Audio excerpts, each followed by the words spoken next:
Welcome to day number 38 here at the Barnhouse renovation. And this is kind of the last day I'm going to get a chance to kind of really work on this. Liz has already come in and she started to outfit this for her needs. So we're at a point where she's going to do a partial move-in. I've got a job to go on, and this is all part and parcel to what I was talking about when we're doing our dating on these, where we've got the direct time on site, and then we've got how many days it actually takes. So since I'm going to be out and about on a week on well, one of your projects that you all sent in on me, so I'm doing a punch list item, and then while that happens, well, there's going to be a lot of change here, and so I wanted to record this today on day number 38 so that you can see where we're at. Right.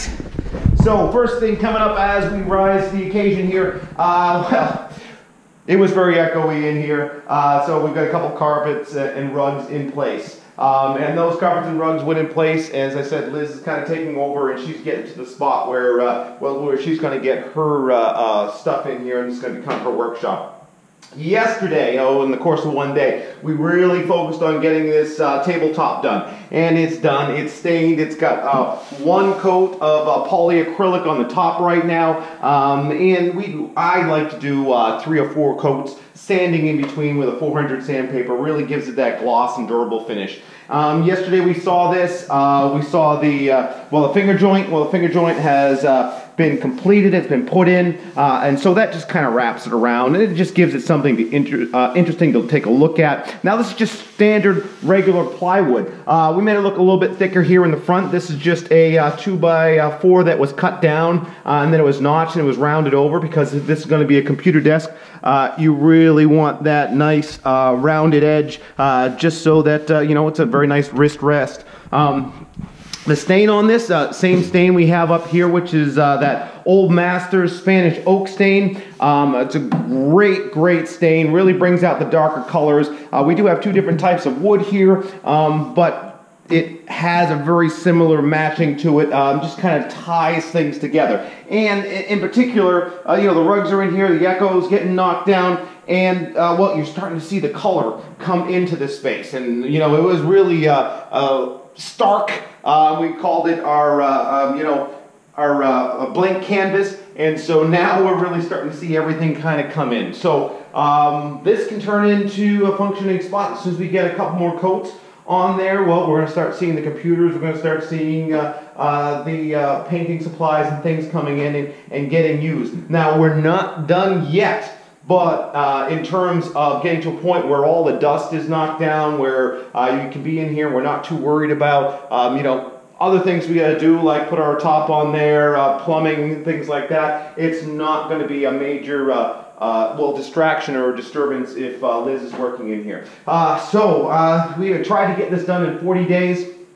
It's 38. We're not quite all the way there yet, but we're close enough where Liz can move in and get everything, everything started for what this space was. And it was just an unused space in the barn. It was dark, dusty, crittery, as barns generally are. And we've turned it now into a workspace and a part of the farmhouse where we really combine the upstairs and the downstairs. And you know, you can come in here and it's comfortable, and eventually once the heat and once the baseboards and once the sink and the plumbing all get in, well, this is just going to be a point where you can get a lot done in here. You can get a lot done quickly and efficiently, and that's really what we're going for. So at this point, I'm going to call this project, just because we got a bunch of stuff going on. So everything from this point on, I'll just send updates about where we're going to be at, a couple of pictures once Liz got everything all set up, and yeah, that's what it'll be from here. So I'm glad you came along. I hope you really kind of got something out of this.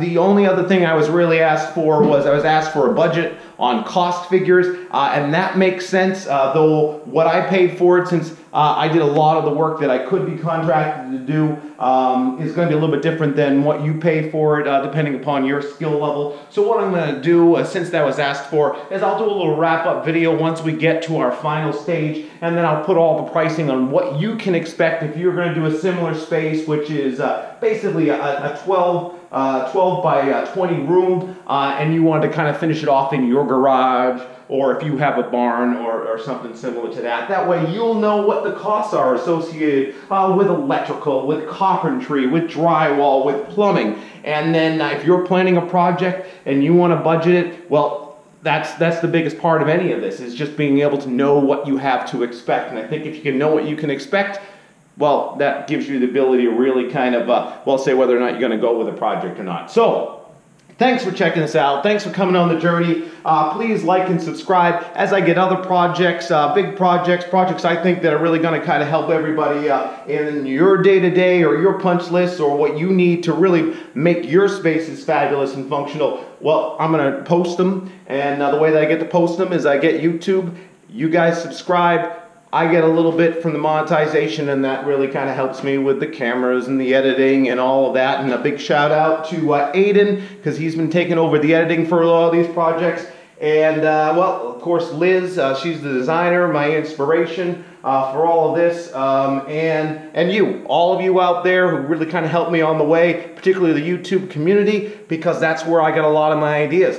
Just like what you do when you don't know something or you want to learn a little bit more, well, you Google it, you find a video, you find a blog, and that community of DIYers out there has really given me the confidence to tackle a lot of these projects, and I hope that to be doing the same to you. So that's it. Until the next project, we'll see you then.